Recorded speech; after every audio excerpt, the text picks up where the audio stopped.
नमस्कार, स्वागत है आप सभी का लोकसभा टीवी में। मैं हूं अनुराग पुनीत आपके साथ। दिन भर की बड़ी खबरों के साथ हम हाजिर हैं अपने इस खास शो में, जिसमें बात करेंगे कुछ महत्वपूर्ण खबरें और उसके पीछे की राजनीतिक विश्लेषण भी जानेंगे। हमारे साथ इस चर्चा में दिन भर की बड़ी खबरों के लिए जुड़ेंगे वरिष्ठ पत्रकार ओमकारेश्वर पांडे जी। बहुत बहुत स्वागत सर आपका। धन्यवाद। तो ओमकार जी से हम उनका रिएक्शन जानेंगे, इस खबर के पीछे की खबर क्या है, उसके मायने क्या है। तो शुरू करते हैं आज का सिलसिला।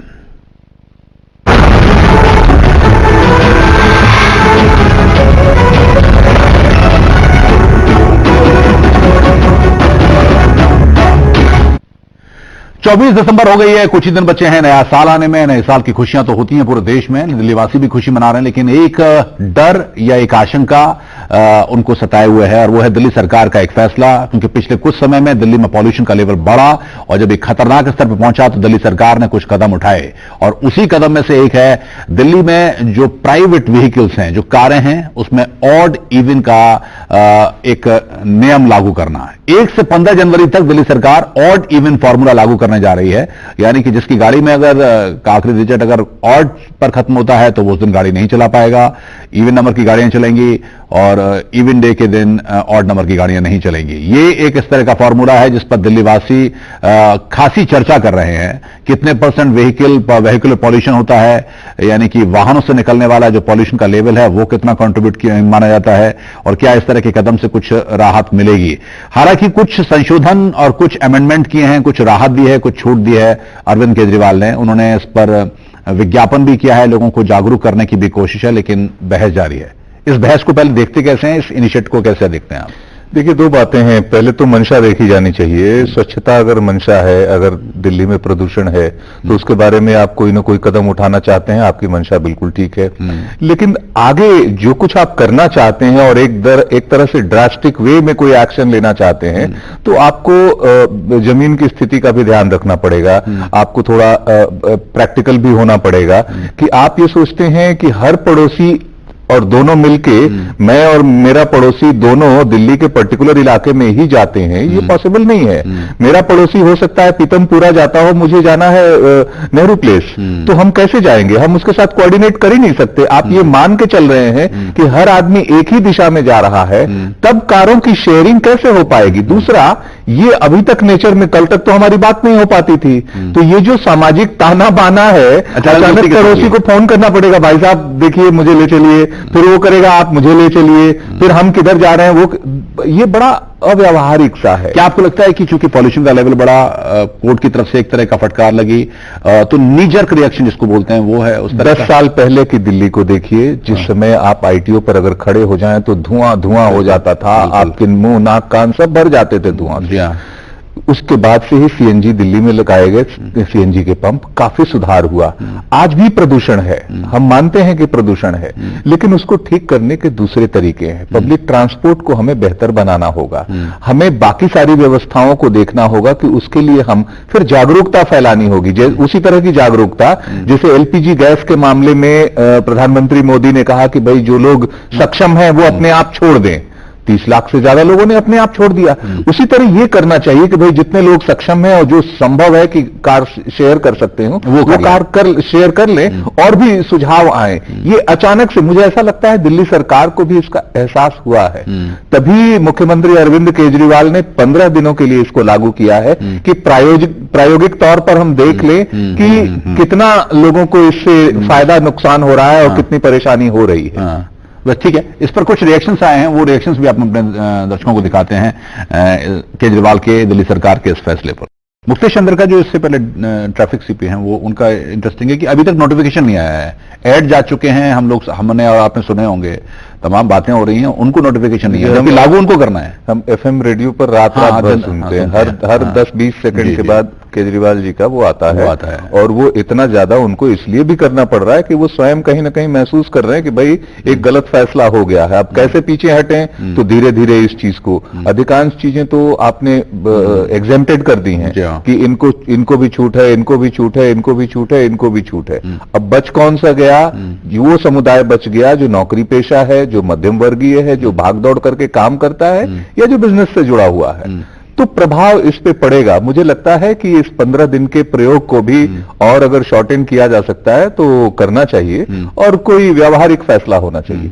वैसे एक चीज इंटरेस्टिंग भी है, जैसे इसमें जिन कारों को छूट मिलेगी उनमें विकलांग व्यक्तियों की कारें हैं, अकेली महिलाओं की कारें हैं, उसमें कुछ 12 साल के बच्चे जा सकते हैं, वीवीआईपी या वीवीआईपी सीएनजी वाली कारें हैं, बैटरी वाली कारें हैं, जो पब्लिक ट्रांसपोर्ट है उनको एग्जम्पशन है, अर्धसैनिक बलों के वाहनों को है। मैं तो उन चीजों की सोचता हूं कि जिनको एग्जम्पशन नहीं है। नहीं, उसमें किसी का एक इंटरेस्टिंग अभी कमेंट आया, वो मैं आपसे शेयर कर रहा हूं। उन्होंने कहा कि ये सिर्फ जो पुरुष काम करते हैं समझा उनके खिलाफ ही डिस्क्रिमिनेशन है, वो कैसे कोप अप करेंगे। ये लैंगिक भेदभाव है। और अभी आपने देखा 2000 रुपए का जुर्माना भी है। हाँ। अगर हमने गलत इमरजेंसी में हमने कार निकाल ली, हमें ऑफिस जाना है या किसी काम से जाना है और हमारी गाड़ी उस दिन के हिसाब से ऑड या इवन नहीं है तो 2000 रुपए।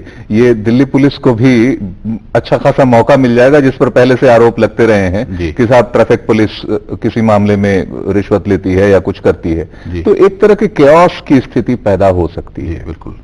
और सबसे बड़ी बात कि पुलिस इस बात को कैसे अचानक देखेगी और कहां पर रोकेगी। अचानक अगर ऑड वाली गाड़ी आ गई और उसको नहीं जाना है तो सड़क पर रोकेगी, कितनी गाड़ियां रोकेंगी और वो तब तक ट्रैफिक गाड़ियां तेज रफ्तार में चलती हैं, या तो हर जगह आप बैरियर लगाइए या फिर वॉच करते रहिए कि ऑड है या इवन है।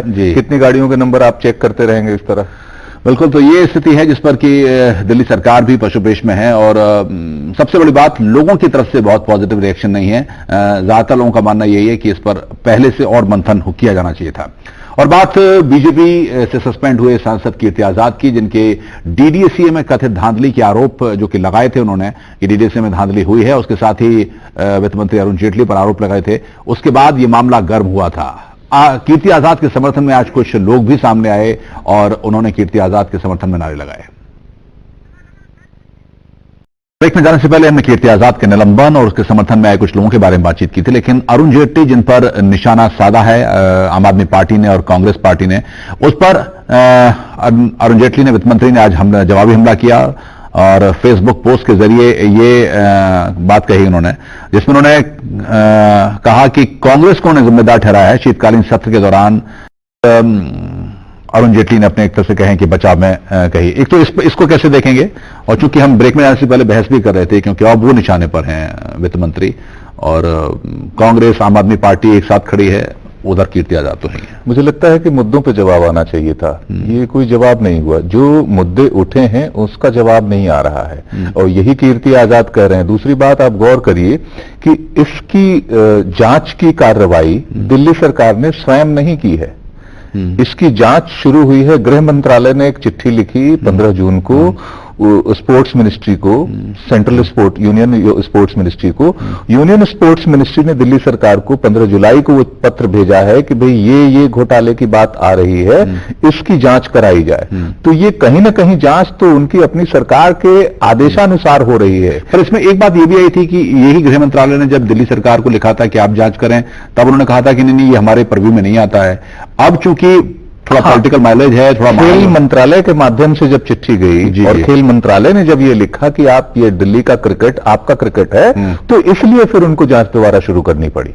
अच्छा, ये बात है। दूसरी बात ये है कि जब कीर्ति आजाद पर कार्रवाई हो गई तो आप ये समझिए कि जेटली जी पर नैतिक दबाव और बन गया है एक तरह से कि भाई उस पर तो हमने कार्रवाई की, उसने अनुशासनहीनता की। उन्होंने अगर अनुशासनहीन तरीके से पार्टी के अंदर की बात को बाहर उछाला और आपके खिलाफ वो किया है तो एक्शन ले लिया। लेकिन इतने गंभीर आरोप लगे हैं तो जो प्रधानमंत्री ने इनडायरेक्ट वे में कहा है कि हमें उम्मीद है कि वो आडवाणी जी की तरह बेदाग होकर निकलेंगे, तो आडवाणी जी के रास्ते पर फिर चलना पड़ेगा। ये एक तरह का दबाव बना हुआ है। एक चीज और, जब वो डिफेमेशन केस के लिए गए थे तब तो कई कैबिनेट मिनिस्टर्स उनके साथ में थे, लेकिन बहुत ज्यादा बयान उनके समर्थन में नहीं आए। बीजेपी के नेताओं की चुप्पी देखते हैं आप इसमें, या उस पूरे घटनाक्रम में बीजेपी के तमाम बाकी लोग वरिष्ठ भी हों या फिर बाकी सांसद भी हों? पार्टी के अंदर जो है वो कई खेमे बने हुए हैं, कम से कम 3 खेमे तो इस समय साफ दिखाई दे रहे हैं। जेटली जी से बहुत सारे जो पार्टी के नेता हैं वो खुश नहीं भी हैं। और स्पेशली जब बिहार का चुनाव हुआ तो ये सवाल उठा कि ठीक है, प्रधानमंत्री ने तो 27 सभाएं की और हर कोशिश की वहां पर जीतने के लिए, लेकिन वो प्राइस राइज को नहीं रोक सकते थे। प्राइस राइज कहीं ना कहीं वित्त मंत्रालय का कार्य है, और उस समय दाल की कीमतें 230 रुपए पहुंच रही हैं। FTII का विवाद हुआ, या उसके बाद असहिष्णुता का इतना बड़ा मसला उठा, वो सूचना प्रसारण मंत्री। तो ये कहीं ना कहीं एक माना जा रहा था कि बिहार की हार में भी अरुण जेटली जी का एक उनको भी अपना वो लेना चाहिए, उसकी जिम्मेवारी लेनी चाहिए। लेकिन जब उस समय बचाव की बात आई और हार के बाद जब एक्सप्लेनेशन हुआ, तो कहीं ना कहीं जेटली जी के एक बयान से संघ के लोग नाराज हुए, जिसमें उन्होंने ये कहा था कि भाई किसी एक बयान से कोई पार्टी हारती या जीतती नहीं है, और वो बयान था संघ प्रमुख मोहन भागवत जी का। जी। तो ये भी कहीं ना कहीं लोगों को लगा कि आप बचा रहे हैं या फंसा रहे हैं, आप बचाने की बजाय उस बात को चर्चा में ला रहे हैं, या क्या कहना चाहते हैं। तो संघ के एक बड़े खेमे में इस बात को लेकर भी नाराजगी है। भारतीय जनता पार्टी में भी लोगों को लगता है कि भाई वो किसी की सुनते नहीं हैं और अपने तरीके से चलते हैं। तो ये सब मिला जुला के चीजें ऐसी हैं जो लगता है कि जेटली जी के फिलहाल पक्ष में नहीं गई।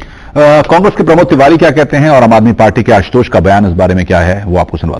तिवारी और आशुतोष कह रहे हैं, लेकिन इस सत्र में बड़ी उम्मीदें थी। एक तो सत्र खत्म हो गया कि काम होगा, काम भी उतना नहीं हो पाया। पहले कांग्रेस अध्यक्ष और उपाध्यक्ष पर एक आरोप लगा, उनको कोर्ट तक जाना पड़ा, तब बीजेपी हमलावर थी, फिर बाजी पलट गई और अब मुद्दा बदल गया। लेकिन असली मुद्दा यह है कि आपने जीएसटी जिस समय हमने पेश किया था, यानी कांग्रेस ने पेश किया था, तो भारतीय जनता पार्टी ने उसका समर्थन नहीं किया। आज जब बीजेपी ने उसको इंट्रोड्यूस किया है तो कांग्रेस उसका समर्थन नहीं करना चाहती। ये बदले की राजनीति वहां चल रही है। यहां मेजोरिटी लोकसभा में बीजेपी की है, तो इसलिए वो निकाल ले जाती है। 12 बिल पास हो गए, राज्यसभा में सिर्फ 9 ही बिल बड़ी मुश्किल से पास हो पाए, और जो इंपॉर्टेंट बिल थे वो नहीं पास हो पाए।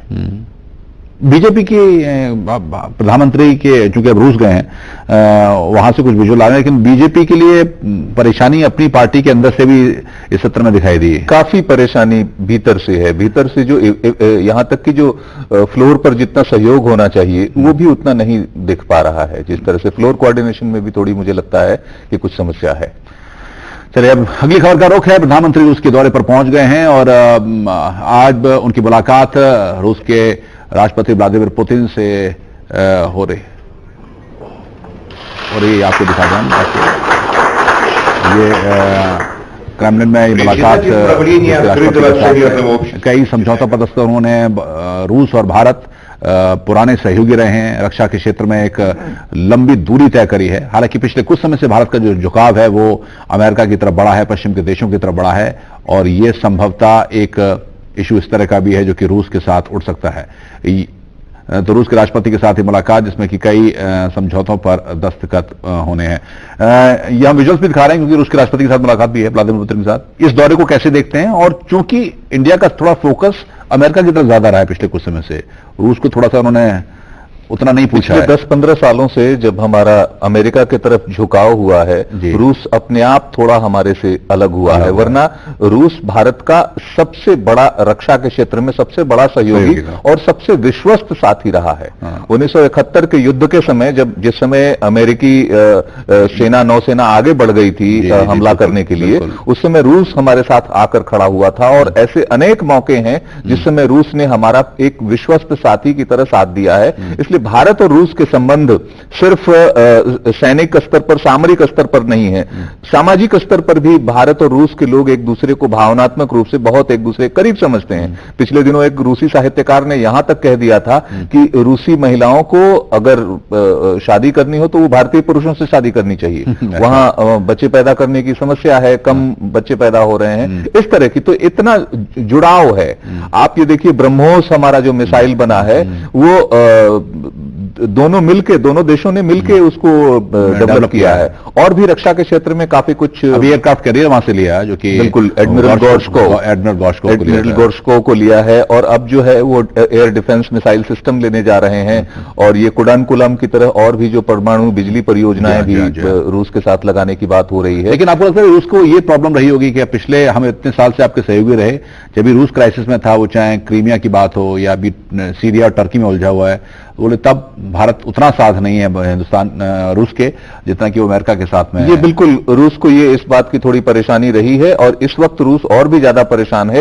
एक तो सीरिया में उसने काफी तेज हवाई हमले कर रहा है, वो अटैक कर रहा है। दूसरा यूक्रेन में जो कुछ भी उसने किया उसकी वजह से यूरोप ने उस पर सैंक्शन लगा रखे हैं, जिसके कारण उस पर आर्थिक प्रतिबंध बहुत ज्यादा है। तो उसको भारत जैसे एक दोस्त की साथी की तलाश है जो उसके साथ आर्थिक संबंध थोड़ा बढ़ाए और उससे थोड़ी उसकी देश की आर्थिक स्थिति बेहतर करने में सहायता मिले। दोनों देशों के बीच में समझौता, ये यात्रा आपको लगता है कि फिर थोड़ा नॉर्मलसी की तरफ आएगी? मुझे लगता है, क्योंकि ये जो यात्रा है, इस यात्रा में और जिस तरह के मोदी और पुतिन के बीच में जो स्पेशल मीटिंग हुई है क्रेमलिन्स में और जिस तरह के एजेंडे पर दोनों देश मिलकर काम कर रहे हैं, तो उसे लगता है कि बेहतर होंगे रिश्ते पहले की तरह। अगर उतने नहीं भी हो पाएंगे तो जो पहले जो बिगड़े हुए थे उससे काफी अच्छे जरूर हो जाएंगे। बहुत बहुत धन्यवाद। समय खत्म हो रहा है। स्टूडियो में आने के लिए, इस चर्चा में भाग लेने के लिए और अपने विचार रखने के लिए हमारे साथ ओमकारेश्वर जी, ओमकारेश्वर पांडे हमारे साथ बने हुए रहे और हमने इन खबरों पर उनसे उनकी राय जानी। तो आज दिन भर में इतना ही, कल फिर हाजिर होंगे। तब तक के लिए हमको दीजिए इजाजत। नमस्कार।